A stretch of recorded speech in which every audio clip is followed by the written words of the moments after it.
6 years ago, Steve Prohm was introduced to Cyclone fans as the successor to the mayor, Fred Hoiberg. Last night, Prohm's Cyclone career came to an end, following one of the worst seasons in school history. And now another coaching search has begun. The Des Moines Register's Randy Peterson has covered quite a few Cyclone coaches and the searches that landed them in Ames, and he joins us live via Zoom now to talk about the Steve Prohm era, how it came to an end, and what comes next for the Cyclones. I want to start out by looking to the future here, Randy. Jamie Pollard indicated this is going to be a pretty quick search. Why should Cyclone fans be encouraged by that? Well, first of all, thanks for having me on, Dan. Yeah, Iowa State fans should be encouraged because they're going to find out. I mean, first and foremost, the sooner you get a coach, the sooner the new coach can get out and start recruiting players. The sooner the new coach can recruit the players that he wants off of the current roster, because these days, you know this, Dan, because these days players transfer. It's a free pass they get every year to transfer and immediately be eligible somewhere else. So for those reasons, it's important that the search gets done quickly, but it's also important that the search gets done correctly. When Jamie said that the search would go quickly, it made me think that the person that he has in mind probably is not involved in the NCAA tournament. Because if the coach is involved in the NCAA tournament, that's not going to be the quickest search in the world, I don't think. But so I'm guessing that we should know something by the end of the week. Yeah, well, quick is a subjective term, to be fair. Pollard's idea of quick might not be what the rest of us are thinking, but I guess we're going to find out, and hopefully by the end of the week. Let's talk about the names that have been floated out there. First and foremost is TJ Otzelberger. A lot of people thought he was going to be the successor to Hoiberg. Didn't pan out that way, but he's really made the most of the opportunities he got elsewhere.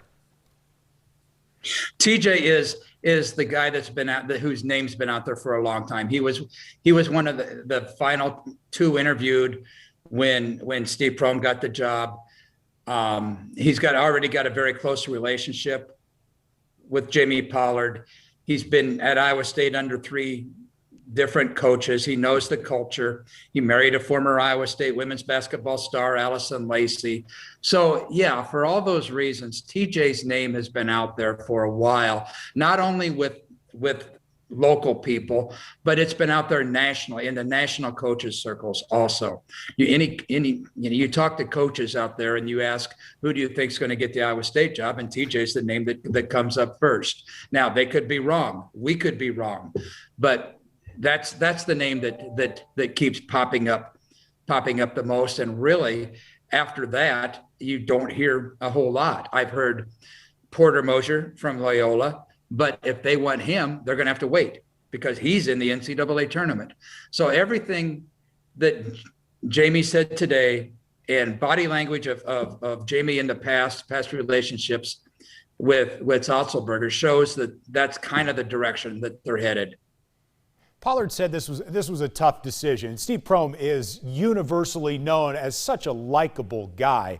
We don't have any reason to think that it wasn't a hard decision for Pollard, but I mean, really, did he have any other choice after going 2-22 and not a single win in conference, Randy? I don't think he had any other choice.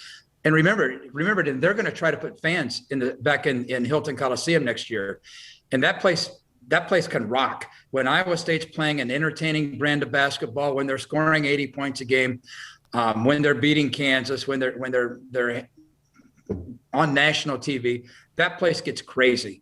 And I don't know whether it would be like that if the team continues to lose. There was no what looked like a clear path out of what is trending down right now. So for all those reasons, I think obviously Jamie just decided it was a perfect chance. It's an opportunity, at least if there was a perfect time to do it. And there is never a perfect time to fire a coach. Do not get me wrong, but this was the time to do it because a seventh season, given there was no hope that a seventh season would be any better than the sixth.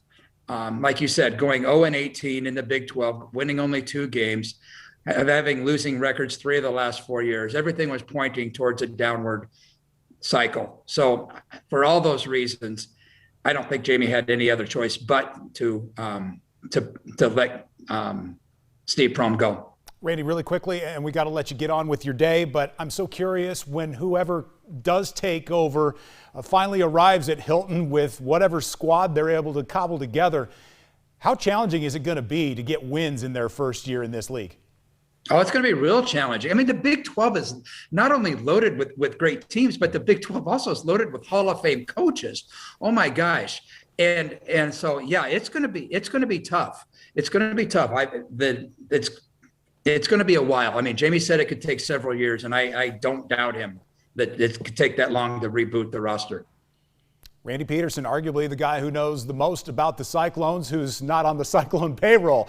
Thanks so much for being here this afternoon and giving us your insight and your expertise. My pleasure. Thanks, Dan. You bet. Thanks, Randy. We're back in 2 minutes.